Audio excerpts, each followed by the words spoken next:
পূজা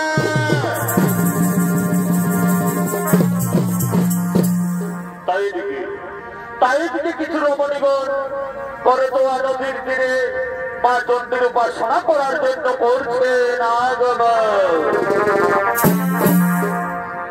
গ্যাপটা একটু ক্লিয়ার করে রাখবে।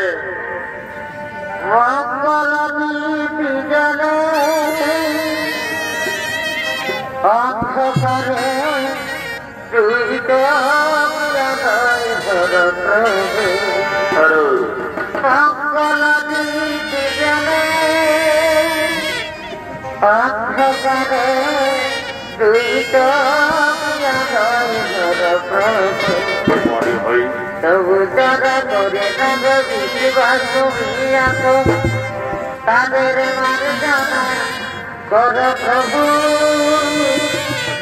মঙ্গল অন্ধকারে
মা চণ্ডীর উপাসনায় রত হতে চলেছে।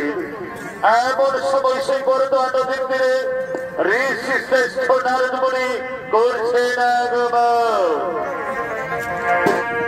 রাধে গোবিন্দের নামটি বদনে লইয়া রাধে গোবিন্দের নামটি বদনে লইয়া আনন্দে সবাই নাচরে জয় রাধে রাধা কৃষ্ণ কৃষ্ণ গোবিন্দ গোবিন্দ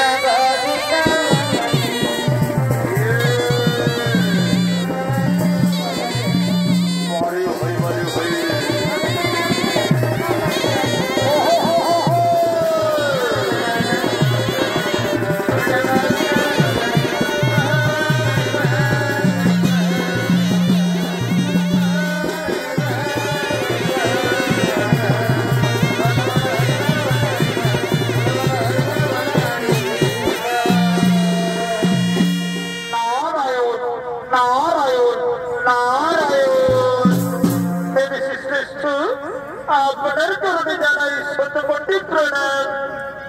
শ্রেষ্ঠ আপনার কাছে জানতে চাই বিপদাদের পুজো কিভাবে শুরু হয়েছিল?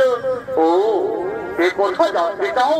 তাহলে শোনো রমণীগণ, প্রথম সমুদ্র মন্থনে ওই সমুদ্রের ভূগর্ভ হয়ে থেকে অমৃত উঠেছিল। সেই অমৃত দেবতা ও দানব ভাগ করে নিয়েছিল, কিন্তু সেই অমৃত ভাগ দেবাদিদেব মহাদেব পাননি। তাই তিনি ক্রোধান্বিত হয়ে সমস্ত দেবতা ও দানবকে পুনরায় সমুদ্র মন্থনে রাখা দেয়। তার এই কিছু কথা আমি তোমাদের নির্জন জায়গায় বলবো রমণীগণ। তাই চলো রমণীগণ, আমরা সেই নির্জন জায়গায় যাই।